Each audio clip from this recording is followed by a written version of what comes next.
இன்றே டவுன்லோட் செய்து உங்கள் ஃபேவரட் ஷோக்களை என்ஜாய் பண்ணுங்க. என்னது இது? வா வீரா, பாப்பா Dress எல்லாம் கண்காட்சி சம்மர் சேல் பாதி விலைக்கு வித்துடலாம். வள்ளிமா, அவ கூட சேர்ந்து பயங்கரமா லூட்டி அடிச்சிட்டு இருக்கீங்க நீங்க. அவளை கேளு. பாரு வீரா, பெரிய ஜவுரி கடைக்கார பேத்தின்னு பேரு மட்டும்தான்.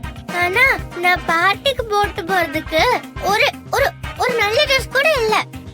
இங்க பாரு, சுமாரான ட்ரெஸ். இதையே போட்டுட்டு போலான்னு இருக்கேன். கனி ஓவரா பேசின பல்ல உடைச்சிருவேன். வீரா, இன்னைக்கு என் ஃப்ரெண்ட் வீட்ல பார்ட்டி கூப்பிட்டாங்க. நீ, நான், வள்ளியம்மா எல்லாரும் பார்ட்டிக்கு போறோம். கிளம்பு கிளம்பு சீக்கிரம். நான் எப்போ வரேன்னு சொன்னேன்? நான் போனா நீ வரணும்ல, அப்பதானே நல்லா இருக்கும்.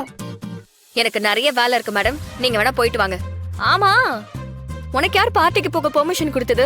நீ மட்டும் டெய்லி ஒரு ஒரு ஃபங்க்ஷனா போய் அட்டெண்ட் பண்றல, பெரிய பெரிய பில்டிங்கா திறந்து வைக்கிறல, பெரிய பெரிய ஃபங்க்ஷன் எல்லாம் போறல, நான் பெர்மிஷன் கொடுத்தேனா? ஓ, நான் வெளியில போறதுக்கு நீ எனக்கு பெர்மிஷன் கொடுக்கணுமா? இது எப்பல இருந்து? நான் பார்ட்டிக்கு போறதுக்கு நீ பெர்மிஷன் கொடுக்கணும்னு சொல்றல, அப்ப அந்த மாதிரி தான் இதுவும். ஏய், என்னடி லாஜிக்கே இல்லாம பேசுற? குழந்தைகிட்ட லாஜிக் பார்க்க கூடாது வீரா, நான் தான் சொல்லிருக்கேன்ல. வள்ளிமா, என்ன வள்ளிமா இதெல்லாம்?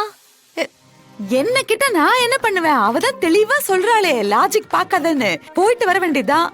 அவ க்ளோஸ் ஃப்ரெண்டா, போலன்னா அவங்க கோச்சுப்பாங்கல்ல. ஆமா, எனக்கு எவ்வளவு பெரிய அவமானம் தெரியுமா? கிளாஸ்க்கு போன உடனே ஏன் பார்ட்டிக்கு வரலன்னு எனக்கு கேள்வியா கேட்டு சாவடிப்பான் அவன். நீ சீக்கிரம் கிளம்பு வீரா. கிளம்பு வீரா, இதுக்கு மேல வார்த்தையெல்லாம் கேக்குறதுக்கு என்னால முடியல. உனக்கும் இன்னைக்கு லீவ் தானே, போயிட்டு வந்துடலாமே. வள்ளிமா, எனக்கு ஒரு வேலை இருக்கு, நிறைய ஆபீஸ் ஒர்க் இருக்கு, ஃபைல்ஸ் எல்லாம் நிறைய பார்க்க வேண்டியிருக்கு. வீட்லயே கொண்டு வந்து கொடுத்துருக்காங்க. நீங்க பாப்பாவை கூட்டிட்டு போயிட்டு வாங்க. சரி, சீக்கிரம் கிளம்பு. அந்த ட்ரெஸ் போட்டுக்கிட்டு நான் இதெல்லாம் மடிச்சு வச்சுட்டு வரேன்.